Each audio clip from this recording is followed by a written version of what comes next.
प्यारे विद्यार्थियों, आज हम कक्षा 8वीं विषय सामाजिक अध्ययन के अंतर्गत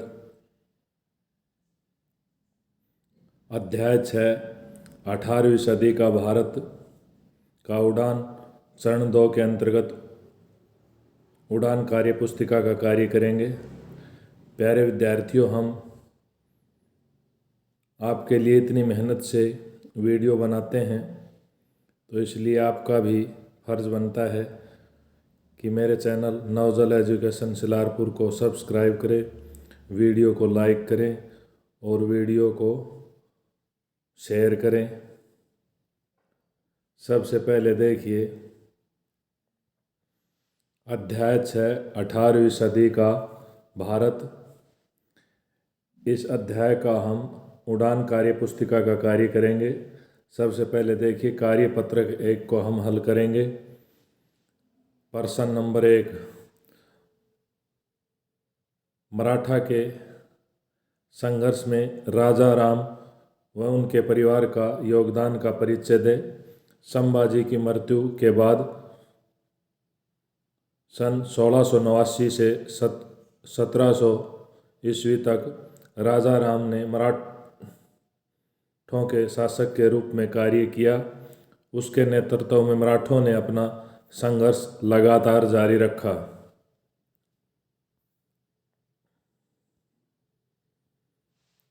प्रश्न नंबर 2, बंगाल की नवाबी में जिन शासकों ने शासन किया उनकी जानकारी प्राप्त करें। यहाँ उन सभी की चर्चा करें। इनमें सिराजुद्दौला, मीर जाफर और मीर कासिम प्रसिद्ध थे। प्रश्न नंबर 3, गुरु गोविंद सिंह की मृत्यु के बाद सिखों के आंदोलन का मुख्य लक्ष्य क्या था। गुरु गोविंद सिंह सिखों के 10वें गुरु थे। 5 लोग धर्म हित में अपने प्राण देने के लिए आगे आए, यही उनका मुख्य लक्ष्य था।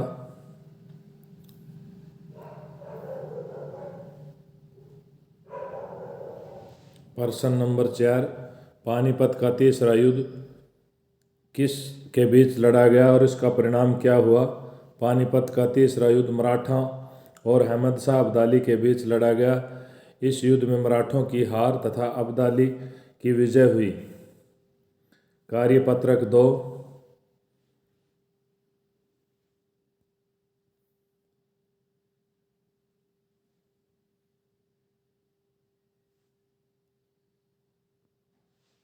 प्रश्न नंबर 1, उत्तराधिकार से आप क्या समझते हैं। पेशवाओं के शासन में उत्तराधिकार व्यवस्था मजबूत ही या कमज़ोर, अपने साथियों से चर्चा करके लिखिए। उत्तराधिकार का अर्थ है पिता की मृत्यु के बाद पुत्र को पुश्तैनी संपत्ति का अधिकार मिलना। पेशवाओं के शासन में यह शासन व्यवस्था मजबूत हुई।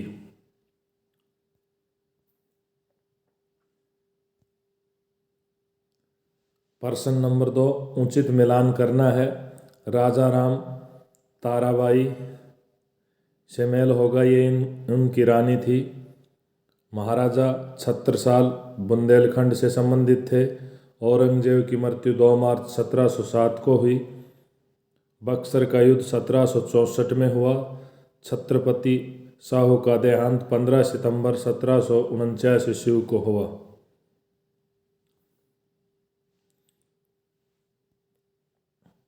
प्रश्न नंबर 3, मराठा भू राजस्व व्यवस्था में सरदेशमुखी और चौथ क्या है। मराठा भू राजस्व में सरदेशमुखी और चौथ राजस्व वसूली की व्यवस्था थी।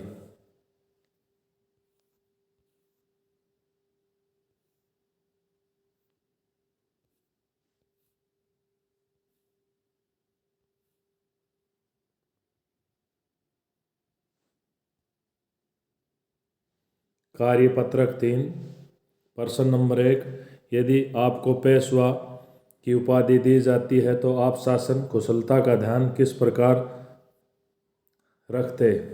यदि मुझे पेशवा की उपाधि दी जाती तो मैं शासन व्यवस्था पर अच्छी तरह ध्यान देता तथा शासन व्यवस्था को अच्छी तरह से चलाता। गतिविधि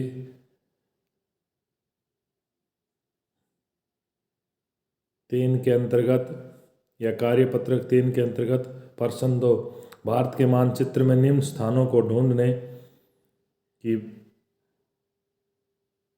भारत कोशिश करे। हैदराबाद, लखनऊ, दिल्ली, जयपुर, बुंदेलखंड क्षेत्र और रोहिलखंड क्षेत्र और बंगाल।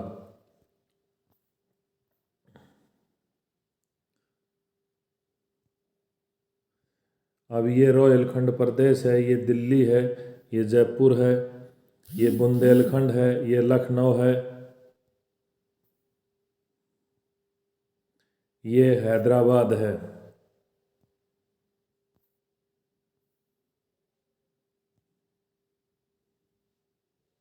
प्रश्न नंबर 3, अपने बड़े भाई या माता पिता या पड़ोसी से पूछकर ज्ञात करो कि विदेशी कंपनियों ने आरंभ में बंगाल के तटीय क्षेत्रों में व्यापार के लिए क्यों चुना। तटीय क्षेत्रों को विदेशी कंपनियों ने बंगाल तथा तटीय भारत के क्षेत्रों को व्यापार के लिए चुनने का कारण यह था कि बंगाल उस समय भारत का बहुत समृद्ध प्रांत था और तटीय क्षेत्रों से आसानी से व्यापार किया जा सकता था।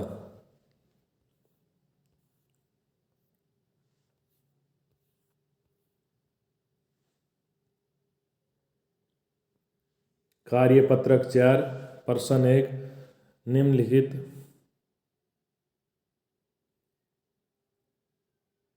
शब्दों की सहायता से खाली स्थान भरें। रोहिलखंड उत्तर प्रदेश राज्य में है। जयपुर नगर की स्थापना सवाई मानसिंह ने की। राजाराम की मृत्यु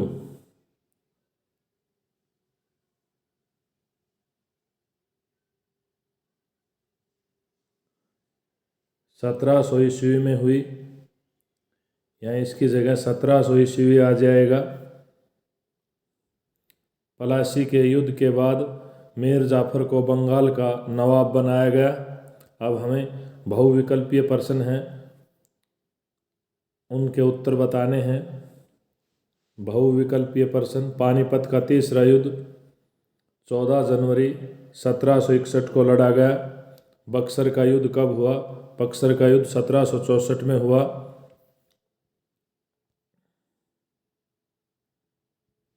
हैदराबाद की स्थापना कब हुई। हैदराबाद की स्थापना 1724 ईस्वी में हुई। Subscribe my channel Navjal Education Silarpur.